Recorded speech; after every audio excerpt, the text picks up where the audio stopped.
ओम श्री गुरुभ्यो नमः। हरि ओम। सदाशिवसमारम्भां शंकराचार्यमध्यमाम् अस्मदाचार्यपर्यन्तां वन्दे गुरुपरम्पराम्। श्रुतिस्मृतिपुराणानामालयं करुणालयं नमामि भगवत्पादं शङ्करं लोकशङ्करं।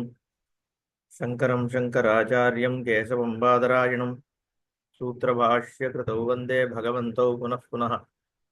ईश्वरो गुरुरात्मेति मूर्तिभेदविभागिने व्योमवद्व्याप्तदेहाय दक्षिणामूर्तये नमः। ऋकारस्वन्धकारो वै ऋकारस्तन्निवर्तकः धकारनिरोधित्वात् गुरुरित्यभिधीयते। ॐ सहना भवतु सहनौ भुनक्तु सह वीर्यङ्करवावहै तेजस्विनावधीतमस्तु मा विद्विषावहैः। ॐ शान्तिः शान्तिः शान्तिः। ॐ आप्यायन्तु ममाङ्गानि वाक्प्राणश्चक्षुश्रोत्रमतो बलमिन्द्रियाणि च सर्वाणि सर्वं ब्रह्मोपनिषदं माहं ब्रह्म निराकुर्यां मा ब्रह्म निराकरोत् अनिराकरणमस्तु निराकरणं मे अस्तु।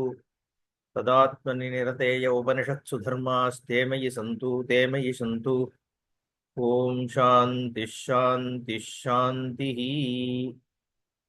अथ यत्प्रथमास्तमिते तन्निधनं तदस्य पितरः अन्वायत्ताः तस्मात् तान्निदधति निधनभाजिनः हि एतस्य साम्नः एवं खलु अमुम् आदित्यं सप्तविदगं सामोपास्ते। ஏழு விதமாக சூரிய பகவானோட கதி ஒரு ஒரு நாள்ல எப்படி இருக்கு, அதனுடைய விஷ்டி சமஷ்டியாக எப்படி சம்பந்தம் இருக்குங்கிறத ஏழு விதமாக பிரிக்கப்பட்ட சாமத்தில் உபாசிப்பது அப்படிங்கிற உபாசனை இந்த 9வது கண்டத்துல போயிட்டு இருக்கு. அதுல கடைசியாக அஸ்தமானம் யத் பிரதமாஸ்தமிதே, சூரியன் மறையற காலத்தில் அதர்ஷனம் ஜிகமிஷதி அப்படின்னு பாஷ்யக்காரர். அத யத் பாஷ்யம் பிரதமா அஸ்தமிதே அதர்ஷனம் ஜிகமிஷதி சவிதரி. சூரியன் மறையும் தருவாயில் தன் நிதனம், அதுக்கு நிதனம் என்று பெயர். சாமத்துல அதே நிதனம் என்பதாக சாமகானமானது முடிகின்றதை நிதனம்னு. பிரதிகாரம் அதுக்கெல்லாம் அப்புறம் நிதனம். தன் நிதனம் ததஸ்ய பிதரஹா அன்வாயத்தாக, பிதர்கள் அந்த காலத்தை அனுகச்சந்தி. தன் நிதனம் ததஸ்ய பிதரஹா அன்வாயத்தாக தஸ்மாத் தான் நிதததி பிதృபிதாமஹ பிரபிதாமஹ ரூபேண தர்பேஷு நிக்ஷிபந்தி தான். தர்பையில் பிதృபிதாமஹ மூன்று விதமான பிதர்கள், பிதா பிதாமகன் பிரபிதாமகன், அந்த வர்க்கம் பிதృபிதாமஹ பிரபிதாமஹ ரூபேண தந்தை வர்க்கம், அப்புறம் தாத்தா வர்க்கம், கொள்ளு தாத்தா வர்க்கம். பிதృபிதாமஹ பிரபிதாமஹ ரூபேண தர்பேஷு நிக்ஷிபந்தி, தர்பையில் நிக்ஷேபணம்னா என்ன சொல்றது, எஸ்டாப்ளிஷிங், இறக்கப்படுகிறார்கள், நிலைநாட்டப்படுகிறார்கள்.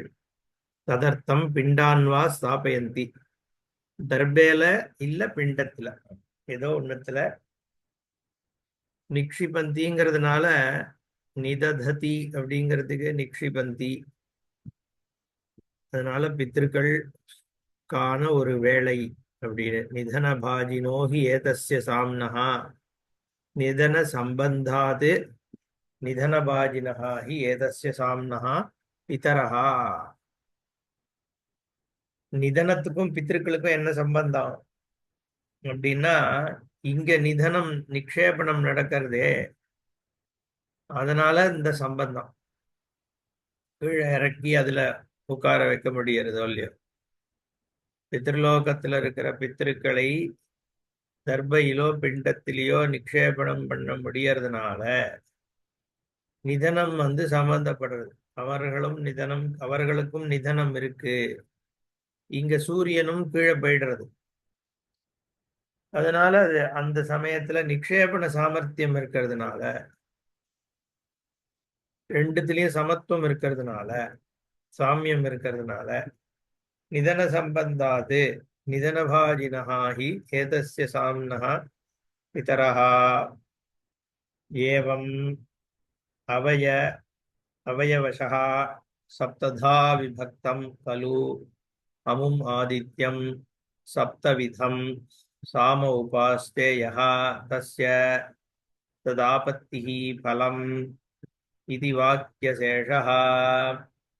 இது மாதிரி இந்த 5-7 அவயவமாக 7 விதமான சாமத்தை 7 விதமான சூரிய தன்மையோடு யாரு உபாசிக்கிறார்களோ அவர்களுக்கு இதனுடைய பலன் கிடைக்கிறது. சாமோபாசன பலன் என்பதாக இங்க 9வது கண்டம் முடியறது. தசம கண்டா மிருத்யு ஆதித்யः அஹோராத்திராதிகாலேன ஜகதः பிரமாபயித்ருத்வாத் தஸ்ய அதிதரணாய இதம் சாமோபாசனம் உபதிஷ்யதே.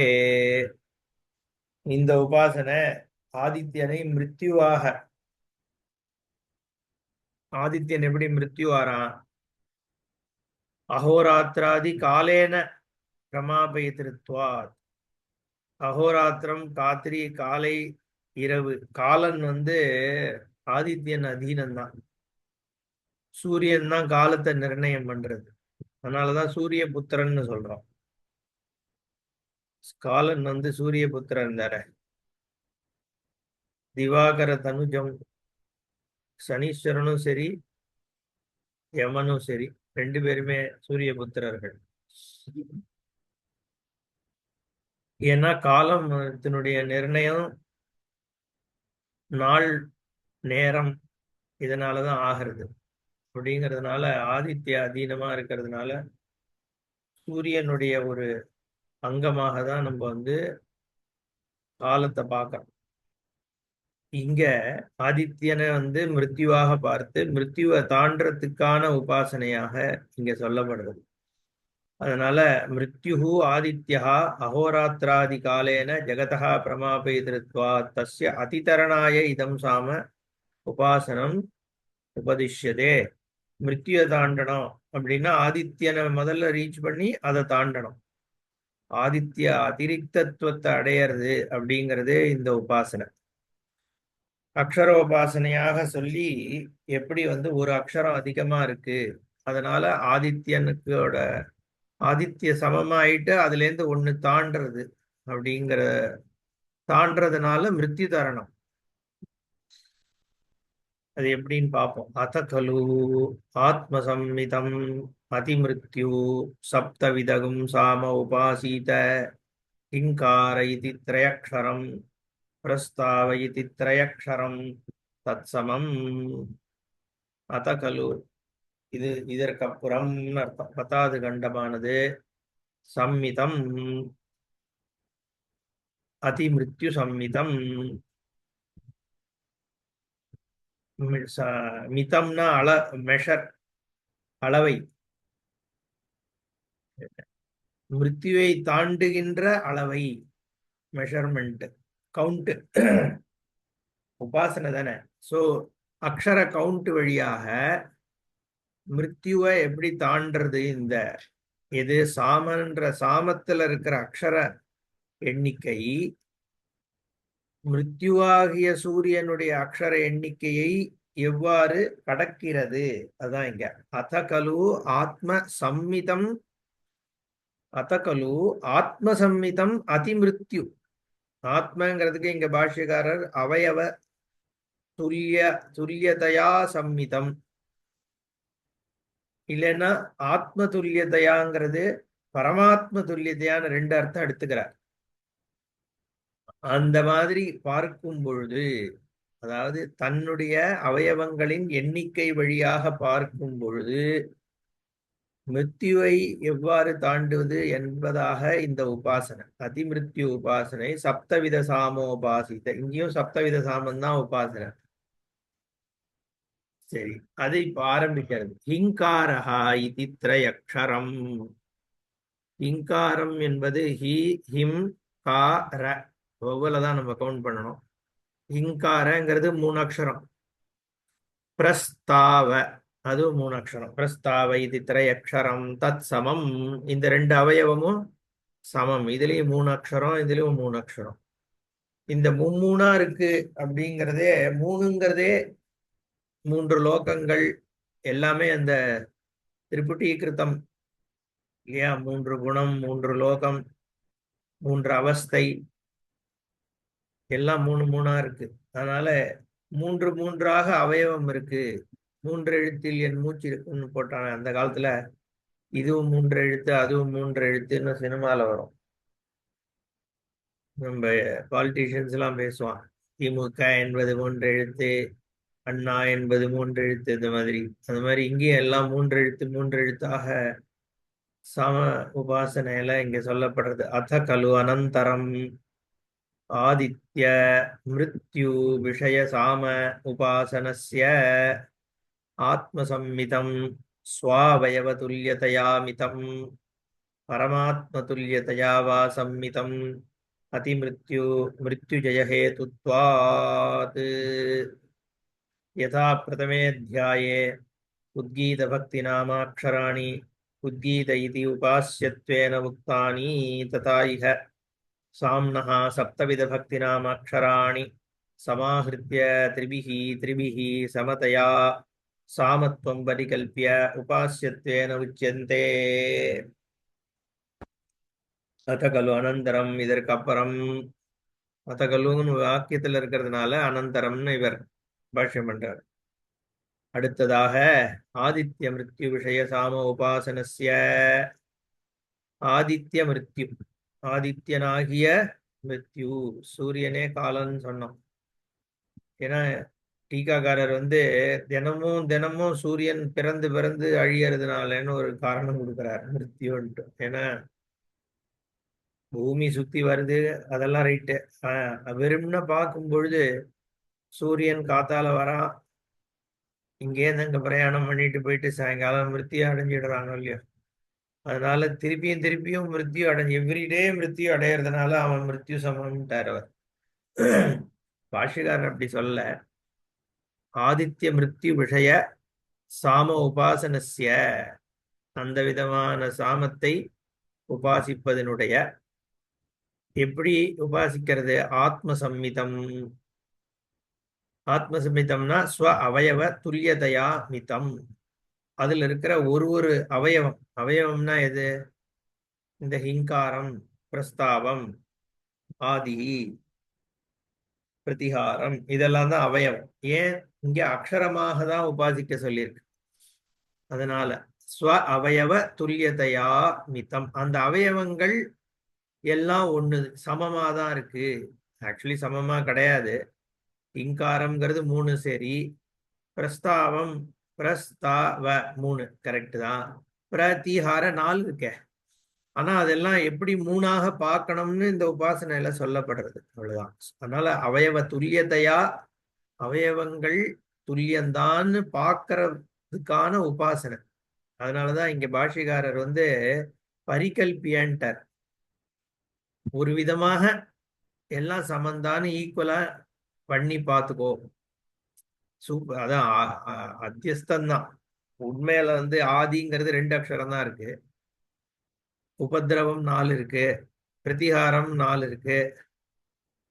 ஆனா எல்லாம் மும்மூணா தான் இருக்கு, மும்மூணா தான் இருக்குன்னு சொல்றதுக்கு ஒரு லாஜிக் ஒண்ணு கொடுத்து அதை அதுல உபாசிக்கிறதுக்கு இங்க ஒரு கல்பனை ஸ்ருதியே கொடுக்கறது. இப்படி நீ ஏன் அப்படி உபாசிக்க சொல்றேன்னு நம்ம கேட்க முடியாது. ஏன்னா அதுக்கு பிரமாணம் ஸ்ருதி தான். இப்படிதான் உபாசிக்கணும்னு ஸ்ருதி சொல்றதுனால அப்படிதான் உபாசிக்கணும். அது ஏற்கனவே ஒரு இடத்துல பாஷ்யக்காரர் சொல்லிட்டார். வேற விதமா உபாசிக்க முடியுங்கிறதுனாலலாம் நீ உபாசிக்கிறது கூடாது, ஸ்ருதி எப்படி சொல்லியிருக்கோ அதுதான் இதுக்கு பிரமாணம் அப்படின்னு சொன்னார், நம்ம பார்த்தோம். அதனால இங்க அவயவ துல்லியதையா மிதம், தன்னுடைய அவயவம் எல்லாம் சமமா மும்முனா இருக்கு மும்முனா இருக்குன்றதுனால அப்படி பார்க்கப்படுறதுன்னு ஒரு அர்த்தம் இல்ல. பார்த்தார் அப்படி வந்துதான் இல்லையேன்னா பரமாத்ம துல்லியதையாவா சம்மிதம்னு ஆல்டர்னேட்டா கொடுத்துட்டார். ஏன் பரமாத்ம துல்லியம்? பரமாத்மா என்ன பண்றது? மிருத்யுலேருந்து அதிதரணம் பண்றது, அதிமிருத்யுவாக இருக்கோ இல்லையோ. பரமாத்மா ஞானம் ஏற்படும் பொழுது மிருத்யுவிலிருந்து நம்மளை தாண்டி எடுத்துன்னு போறது அந்த ஞானம். அதே மாதிரி இந்த உபாசனையானது அதிமிருத்யுவாக இருக்கிறதுனால பரமாத்ம துல்லியதையா அவகதம்னு அர்த்தம். ஞாத்தம் சம்மிதம்ன்றது இங்க அதிமிருத்யு மிருத்யு ஜெய ஹேதுத்வா, மிருத்யுவை தாண்டுவதற்கு காரணமாக இருப்பதனால் இதுக்கு அதிமிருத்யுன்னு வேறு. எது? இந்த சப்தவிதகும் சாமோபாசனம், ஆத்மசம்மித ஆத்மசம்மிதம் அதிமிருத்யு சப்தவித சாம உபாசீத. இந்த சப்தவித சாமோபாசனம் தான் அதிமிருத்யு, மிருத்யு ஜெய ஹேத்துவாக இருக்கிறதுனால் இந்த 7 விதமாக சாமத்தை இவ்வாறு உபாசி. அத பிரதமேத்தியாயே உத்கீத பக்தி நாம அக்ஷராணி உத்கீத இதி உபாசியத்வேன உக்தானி. இது எப்படி அக்ஷரோபாசனை எப்படின்னா முதல் அத்தியாயத்துல சொல்லித்தே உத்து கீ தம் இல்லையா. உத்து இது, கீ இது, தம் இது அப்படின்லாம் உபாசிக்க சொல்லித்தேன். உத்கீதத்துல அந்த உத்கீத பக்தின்ற பெயர்ல இருக்கிற அக்ஷரத்தை வச்சு உபாசித்தோம். அதுவே உத்கீதம், அதுவே பிரம்ம அப்படின்னு உபாசிக்க சொல்லி தோல்லியோ. இது உபாசியத்வேன. அதே மாதிரி ததாயிக இங்க என்ன பண்ண போறோம்? சாம்னஹா, சாமத்தினுடைய சப்தவித பக்தி நாம அக்ஷராணி. நாம அக்ஷராணினா எது? இந்த ஹிங்காரம், பிரஸ்தாவம், ஆதிஹி, உத்கீதம், பிரதிகாரம், உபதிரவம், நிதனம், இந்த சப்தவித பக்திங்கிறது தானே. அப்ப அந்த சப்தவித பக்தியினுடைய நாமம், பக்திங்கிறது ஆக்சுவலி சாமத்தினுடைய சில சாமங்களினுடைய ஒரு சமூகம் இல்லையா. ஒரு கிளாசிபிகேஷனுக்கு கொடுக்கப்பட்டிருக்கிற நாமம் தான் இந்த நாமங்கள்லாம், ஹிங்காரம், பிரஸ்தாவம்லாம். அந்த நாம அக்ஷரம், அந்த நாமத்தில் இருக்கிற அக்ஷரத்தை வச்சு இப்போ உபாசனை. எப்படி உத்கீதம்ன்ற அந்த நாமத்தை வச்சு உபாசனை நடக்குதோ, இங்கேயும் சமாஹிருத்திய திரிபிஸ்திரிபிகி சமதையா சாமத்துவம் பரிகல்பிய. ஒரு அவயவத்திலையும் ஒரு நாமத்திலையும் 3 அக்ஷரம் தான் இருக்கு, 3 அக்ஷரம் தான் இருக்குன்னு சமத்துவத்தை காண்பிச்சு, அவயவ சமத்துவம் அதுதான் அங்க முதல்ல சொன்னார், சுவாவயவ துல்லியதயாமிதம்னு. அப்போ 3 சமத்துவத்தை பரிகல்பித்து உபாசியத்வேன உச்சியதே. 3 இல்லாத போகும் இப்படி பார்த்தேன்னா அது 3க்கு சமம்னு சொல்லிடுறது ஸ்ருதி. சரியா? அதனால பரிகல்பிய தது உபாசனம் மிருத்யுகோச்சர அக்ஷர சங்கியா சாமானியன மிருத்யும் பிராப்பிய தது அதிரிக்த அக்ஷரேண தஸ்ய ஆதித்யஸ்ய மிருத்யோஹோ அதிரிக்தமனாய ஏவ சங்கிரமணம் கல்பயதி. அந்த உபாசனம் எப்படி? ததுபாசனம் மிருத்யுகோச்சர அக்ஷர சங்கியா சாமானியன மிருத்யும் பிராப்பிய. மிருத்யுகோச்சர அக்ஷரம், மிருத்யுகோச்சரம்னா இந்த சூரிய ஆதித்யனுக்காக இருக்கக்கூடிய இந்த அக்ஷரங்கள்லாம் இருக்கே, சாமாட்சரங்கள். எது? இந்த ஹிங்காரம், பிரஸ்தாவம், இதுல இருக்கிற அக்ஷரங்கள் எல்லாத்தையும் கூட்டிகிட்டே போய் மிருத்திகோச்சரமான அக்ஷரங்கள் மொத்தம் 21 அக்ஷரங்கள். பொதுவாக சூரியனுக்கு சொல்றது 21ன்றது சூரியனுடைய தன்மையை சொல்றது. என்ன 12 மாசங்கள், 3 லோகங்கள், 12 3 15, அப்புறம் 5 ருத்துக்கள், மொத்தம் 6 ருத்து சொல்லுவோம். ஆனா கிரீஷ்ம ருத்துவும் சிசிர ருத்துவும் சேர்த்து சொல்றது வேதம்ன்றதுனால 5 ருத்துக்கள். அது சேர்த்தோம்னா 15 5 20, சூரியன் 1 21, மொத்தம் சேர்ந்து சூரிய தன்மையை சொல்றதுன்றதுனால 21 அங்கத்தோடுது அப்படின்னு. அந்த 21 தாண்டி இதுல 22 இருக்கு அப்படின்னு இங்க அக்ஷரத்தினுடைய சங்கியா சாமானியம். முதல்ல மிருத்திகோச்சர அக்ஷர சங்கியா சாமானியம். சாமான்யமா 21 அக்ஷரத்து வழியாக மிருத்யுவை அடைஞ்சிட்டு அந்த 21ஓட ஒரு அதிரிக்த அக்ஷரம் இருக்கு, ஒன்னே ஒண்ணு கூடி இருக்குன்ட்டு சூரியனை தாண்டி போகிறதுன்னு காண்பிக்கிறது. அது அதிரிக்த அக்ஷரேன தஸ்ய ஆதித்யஸ்ய மிருத்யோஹோ அதிரிக்தமனாயேவ மனாய ஏவ சங்கிரமணம் கல்பயதி. அதிமிருத்யு சப்தவிதம் சாம உபாசீத மிருத்யும் அதிக்ராந்தம் அதிரிக்தாட்சர சங்கியா இது அதிமிருத்யு சாம. இதுக்கு பெயரே அதிமிருத்யு சாம. ஏன் அதிமிருத்யு சாம? ஏன்னா சப்தவித சாமத்துல அதிமிருத்யு சப்தவித சாமோபாசனைன்னு இதுக்கு பேர். ஏன்? மிருத்யும் அதிக்ராந்தம், மிருத்யுவை தாண்டுவதற்காக அதிரிக்த அக்ஷர சங்கியா ஒரு அக்ஷரம் அதிகமா இருக்குன்னு காண்பிச்சு மிருத்யு தரணம் கூடுறதாக இதை உபாசிக்கிறது. சூரியனும் தாண்டியது இந்த சாமம்.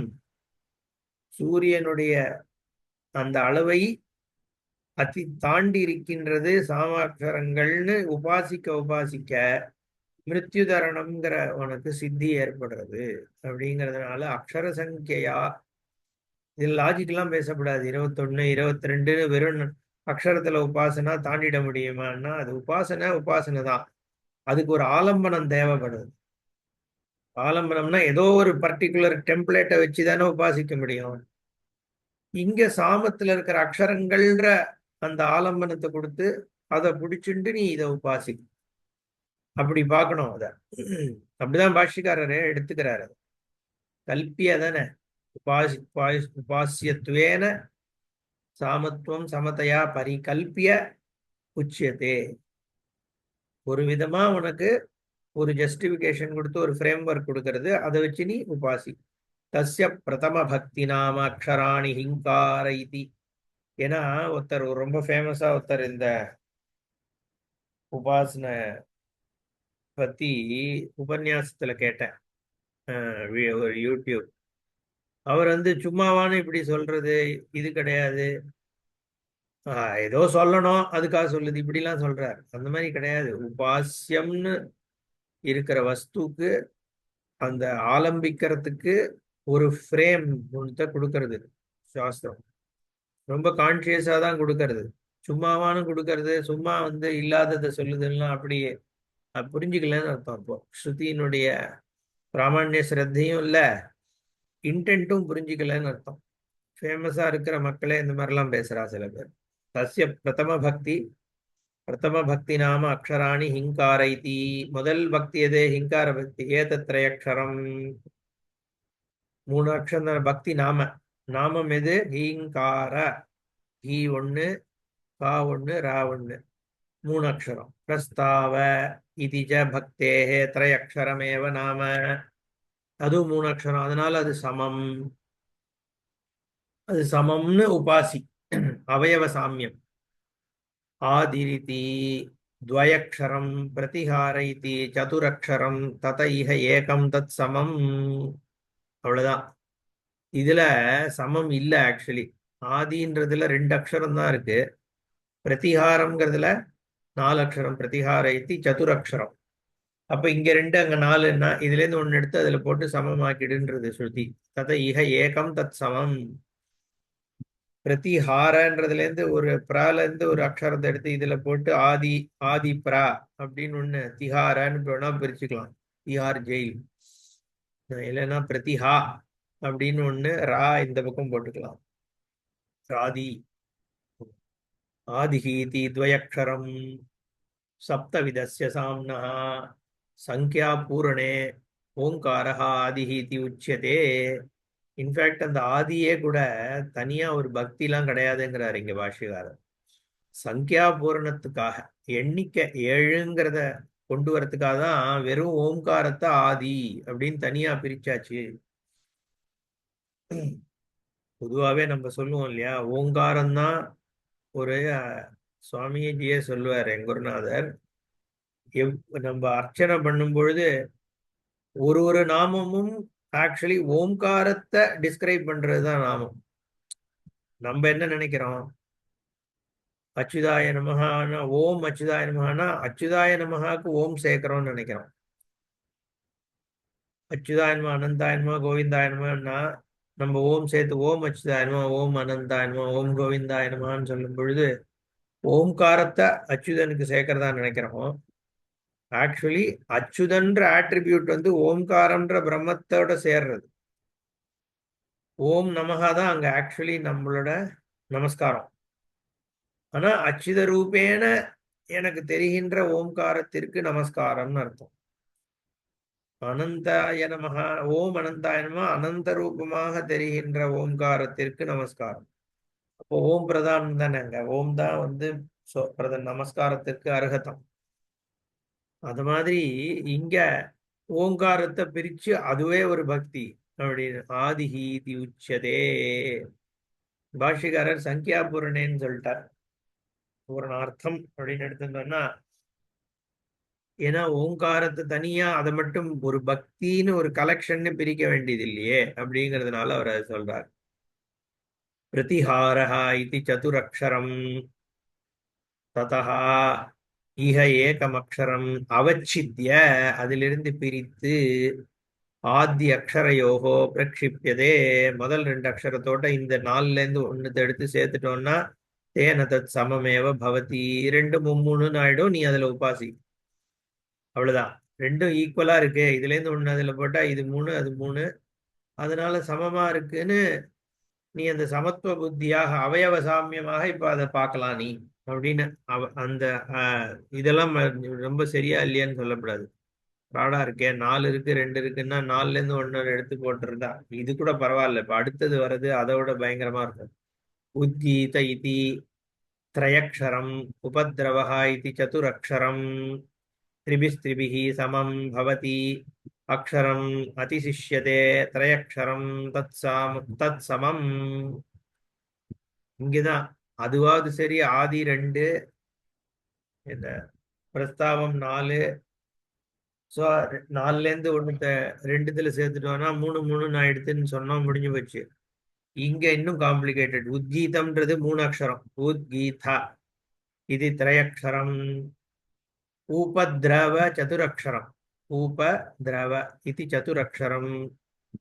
மூணுத்தையும் நாலுத்தையும் எப்படி பண்ணுவ, ஒன்னு எடுத்து இங்க போட்டா இது நாலாயிடும், அது மூணாவே இருக்கும். அப்ப நீ சமம்னு சொல்ல முடியாதே. திரிபிஹி சமம். உத்கீதத்துல மூணு இருக்கு, கரெக்டு. அப்புறம் உபதிரவத்துல நாலு இருக்கு, அதுல மூணு வரைக்கும் சமம். சரியா, உபத்ராவும் உத்கீதாவும் சமம் ஆயிடுத்து.